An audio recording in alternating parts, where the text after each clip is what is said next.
नमस्कार। आज की इस वीडियो में हम देखेंगे मुद्रा का महत्व क्या होता है, इस पर एक प्रश्न देखेंगे। आइए शुरू करते हैं। सबसे पहले प्रश्न देख लेते हैं, प्रश्न कैसे पूछे जाते हैं। सबसे पहला, पूंजीवादी अर्थव्यवस्था में मुद्रा के महत्व की विवेचना कीजिए। दूसरा प्रश्न है, मुद्रा का हमारे जीवन में क्या महत्व है, इसका वर्णन करिए। ये प्रश्न पूछा जाता है। यह ऐसे पूछा जाता है, वर्तमान नियोजित अर्थव्यवस्था में, जो नियोजित का मतलब प्लान्ड इकोनॉमी, आजकल की किसी भी देश की जो सरकारें होती है वो प्लान्ड इकोनॉमी अपनाती है। ठीक है, कि अब क्या करना है, कैसे करना है, क्यों करना है, ये नियोजन करती है ना, प्लानिंग करती है। मुद्रा का महत्व बताइए इसमें। ठीक है, मुद्रा के लाभों की व्याख्या कीजिए। अब इसके बारे में प्रश्न है, हम देख लेते हैं, उत्तर डालेंगे, उसके बाद लिखना शुरू करेंगे।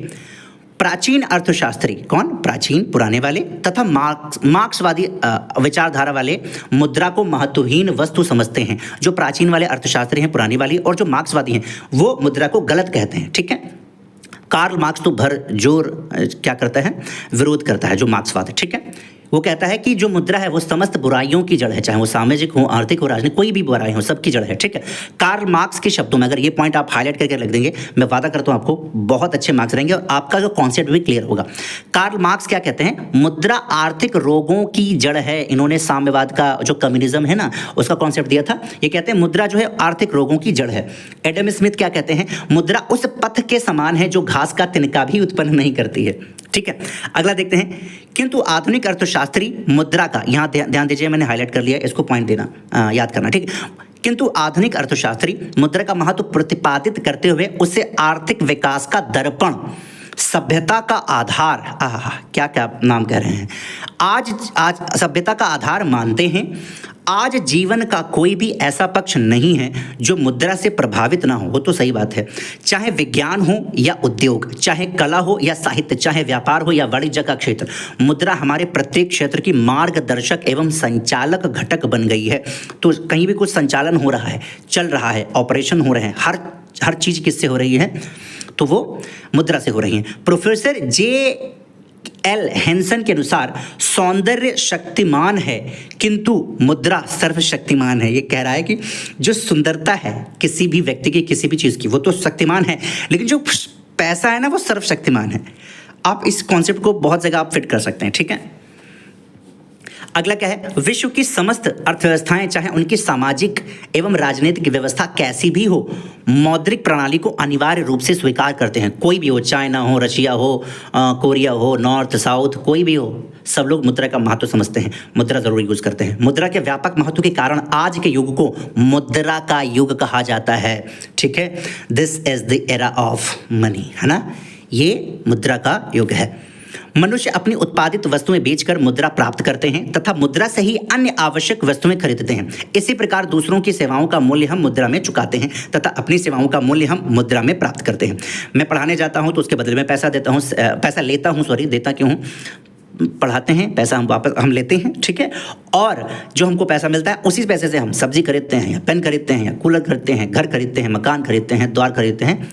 ठीक है, ये सारी चीज़ होती हैं और ऐसा दूसरा व्यक्ति भी करता है और यही सर्कुलेशन चलता रहता है। मुद्रा के महत्व का अध्ययन हम निम्नलिखित शीर्षकों के अंतर्गत कर सकते हैं। तो हम पहले एक बार शीर्षक देख लेते हैं, उसको याद करिए ताकि जब दोबारा करेंगे तो याद हो जाएगा। पहला शीर्षक क्या है? आर्थिक क्षेत्र में महत्व। ठीक है, मुद्रा का महत्व। दूसरा क्षेत्र कौन सा है? औद्योगिक क्षेत्र में मुद्रा का महत्व। तीसरा महत्व है सामाजिक क्षेत्र में मुद्रा का महत्व। चौथा है राजनीतिक क्षेत्र में मुद्रा का महत्व। फिर है धार्मिक क्षेत्र में मुद्रा का महत्व। फिर है नियोजित अर्थव्यवस्था में मुद्रा का महत्व। बस इतना ही है और नहीं है। ठीक है, अब हम शुरू करेंगे। चलो, सबसे पहला है आर्थिक क्षेत्र में। ठीक है, importance of money in economic field. पहला, उपभोग के क्षेत्र में महत्व। अब आर्थिक क्षेत्र में बहुत सारे होते हैं, उत्पादन क्षेत्र होता है, उपभोग क्षेत्र होता है, विनिमय होता है, वितरण होता है, बहुत सारा होता है, कंजम्पशन होता है। ठीक, तो उपभोग के क्षेत्र में क्या है? मुद्रा उपभोग यानी कंजम्पशन को सरल बनाती है। वस्तुओं और सेवाओं का मूल्यांकन और भुगतान मुद्रा में ही होता है, या भविष्य में भुगतान को भी संभव बनाता है। जो फ्यूचर पेमेंट होते हैं कि आज हमें उधार दे दो, अगली बार हम साल में, 1 साल के बाद दे देंगे, बैंक से आप लेते हो तो वो इंटरेस्ट लगाता है, वगैरह वगैरह सब कुछ करता है। अगला है उत्पादन के क्षेत्र में, in the field of production. तो उत्पादन अब करते हैं, वहां पर पैसे का महत्व है, बिना पैसे का कुछ नहीं होने वाला है।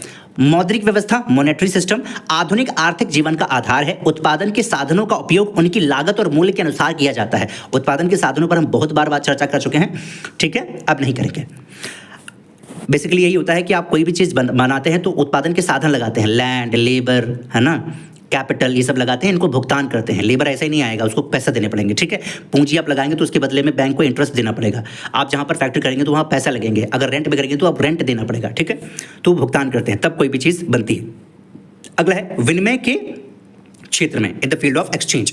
विनिमय मुद्रा के माध्यम से व्यापार में वृद्धि हुई है। बैंक, बीमा और परिवहन जैसे संस्थान मुद्रा के कारण ही विकसित हुए हैं। तो बैंक हो गया, बीमा हो गया, यहाँ सब क्या चलता है, पैसा देते हो आपके लिए सेवाएं देता है, ठीक। कुछ चीज़ खरीदनी होती है, बाजार में जाते हो, पैसे देते हो, आपको वो सामान मिल जाती है।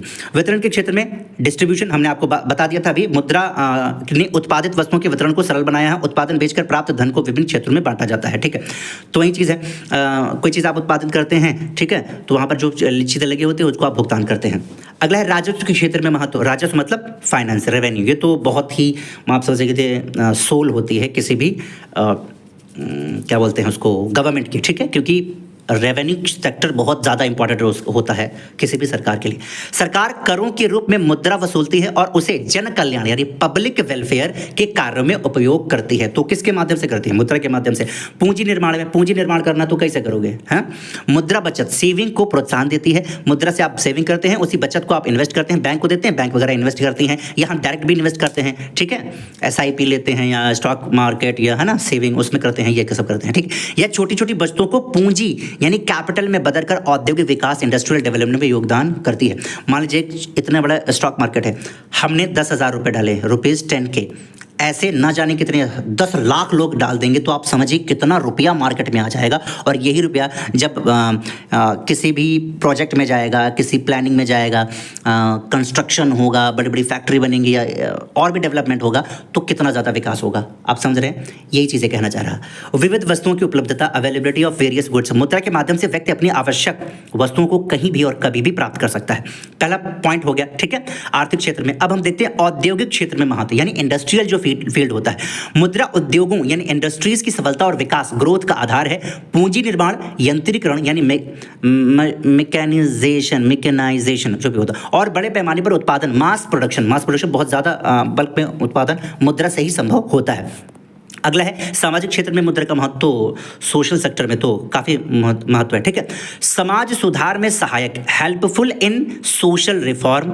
तो समाज में आपको सुधार लाना है तो पैसे से सहायता कर सकते हो किसी की, ठीक है। मुद्रा ने समाज सुधार यानी सोशल रिफॉर्म को गति दी है और सामाजिक विकास, सोशल डेवलपमेंट को प्रोत्साहन दिया है। अगला है सामाजिक स्वतंत्रता, सोशल फ्रीडम। मुद्रा ने आर्थिक लेन देन को सरल बनाकर दास प्रथा यानी स्लेवरी और अन्य परतंत्रताओं का भी अंत किया है। सामाजिक स्वतंत्रता लोगों को प्रदान किया है।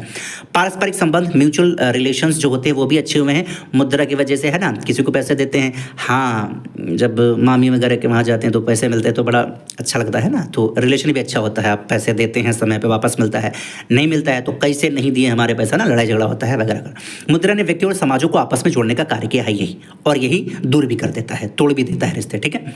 अगला है राजनीतिक क्षेत्र में मुद्रा का महत्व। हालांकि वो जो रिश्ते टूटते हैं वो मुद्रा की वजह से नहीं होते हैं, लोगों की वजह से होते हैं, उसकी मानसिकता की वजह से होते हैं, ठीक। वो नहीं देना चाहता, वो अपना हित देखने लगता है, चुरकट बन जाता है ना, वैसा कुछ। राजनीतिक क्षेत्र में मुद्रा का महत्व क्या है, importance of money in political field. मुद्रा राजनीतिक चेतना यानी पॉलिटिकल अवेयरनेस और जागरूकता यानी कॉन्शियसनेस उत्पन्न करती है। करों का भुगतान राजनीतिक अधिकारों यानी पॉलिटिकल राइट्स के प्रति समझ विकसित करता है। अगला है बेसिकली यही चीज़ कह रहा है कि राजनीतिक क्षेत्र में मुद्रा का क्या महत्व है। एक सरकार जो बनती है अगर वो अच्छा काम नहीं करेगी, ठीक है, ज़्यादा से ज़्यादा टैक्स लगाएगी तो लोग टैक्स चोरी करने का ट्राई करेंगे, तो क्या होगा उससे, राजनीति ही क्या, समाज भी अच्छा नहीं रहेगा, अर्थव्यवस्था भी अच्छी नहीं रहेगी, ठीक है, यही सब चलता रहेगा। अगर नेता अच्छा होगा तो टैक्स भी ठीक ठाक मात्रा में लगाएगा, लोग देंगे भी, बढ़ चढ़ कर हिस्सा लेंगे टैक्स देने में, और इससे जब टैक्स कलेक्शन होगा तो अच्छा खासा जब विकास होगा, जो नेता हैं अच्छे से स्पेंड करेंगे, ठीक है, जो इंफ्रास्ट्रक्चर डेवलपमेंट होता है उसमें या और किसी सेक्टर में, तो ऐसे देश आगे बढ़ेगा। धार्मिक क्षेत्र में भी महत्व है मुद्रा का।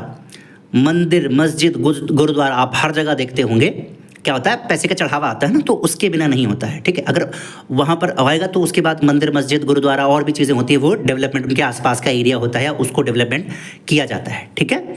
सभी धार्मिक संस्कार, रिलीजियस रिचुअल्स जो होते हैं, रिचुअल्स मतलब जो आप संस्कार अदा करते हैं ना, कुछ प्रथाएं वगैरह होती हैं जो आप करते हैं, वही चीज़, जैसे पूजा और दान हो गया, मुद्रा के बिना संभव नहीं है। नियोजित अर्थव्यवस्था में मुद्रा का महत्व तो बहुत ज़्यादा है। योजना की वित्त पूर्ति यानी फाइनेंसिंग ऑफ प्लान्स, नियोजित अर्थव्यवस्था में सरकार देश के आर्थिक विकास के लिए बड़ी बड़ी योजनाओं का निर्माण करती है। इन्हें पूरा करने के लिए प्रचुर मात्रा में मुद्रा की आवश्यकता होती है। नियोजित का बेसिकली मतलब होता है प्लानिंग बनाना, कि मोदी जी प्लानिंग करेंगे।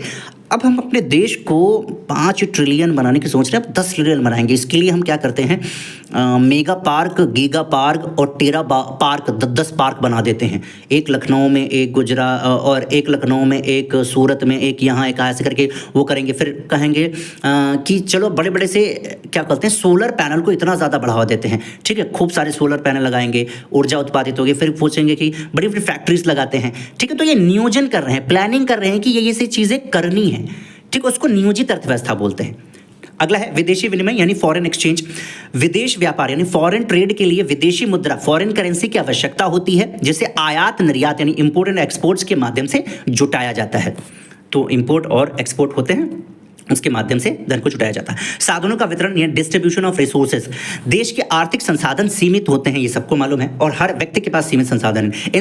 इन साधनों को विभिन्न प्रयोगों में इस प्रकार वितरित करने का प्रयास किया जाता है कि अधिकतम सामाजिक लाभ प्राप्त किया जा सके। हमारे पास जो सीमित संसाधन है, कम रुपया है, आपने देखा होगा गाँव के लोग के पास जो पैसा कम होता है वो कंजूसी से चलते हैं। कंजूसी का मतलब क्या है, वो इस हिसाब से खर्चा करते हैं कि उस रुपए से फालतू खर्चा ना होने पाए और उस रुपए से उनको अधिकतम लाभ मिल सके, ठीक है।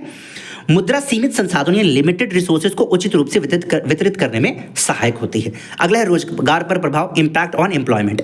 नियोजित अर्थव्यवस्था में मुद्रा की मात्रा तथा मुद्रा के प्रयोग में वृद्धि होती है, इसका रोजगार के स्तर पर सकारात्मक प्रभाव पड़ता है। अर्थव्यवस्था का नियमन यानी कंट्रोल ऑफ इकोनॉमी। इकोनॉमी को अगर कंट्रोल करना है तो आपके पास पैसा होना चाहिए। अगर ये पैसे वाली ताकत सरकार के पास नहीं रहेगी तो कंट्रोल नहीं कर पाएगी, क्योंकि मुद्रा जब होगी तभी सारी चीजें एक्शन ले सकती हैं, ठीक। एक व्यक्ति को लगाएंगे कुछ कंट्रोल करने के लिए तो उसको पैसे देने पड़ेगा, पैसे नहीं देंगे खिसक लेगा, समझ रहे हैं। तो ये सब करना पड़ता है। निजी तथा सार्वजनिक क्षेत्र में व्ययों को नियमन करने में मुद्रा बड़ी सहायक सिद्ध हुई है।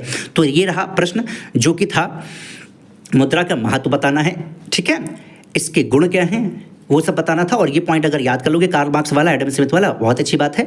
ये हमने बात कर लिया पूंजीवादी अर्थव्यवस्था में मुद्रा का क्या महत्व होता है, मुद्रा हमारे जीवन में क्या महत्व रखती है। मैं आशा करता हूँ ये वीडियो पसंद आई होगी, ठीक है। अगली वीडियो में किसी और टॉपिक पर बात करेंगे। Bye bye.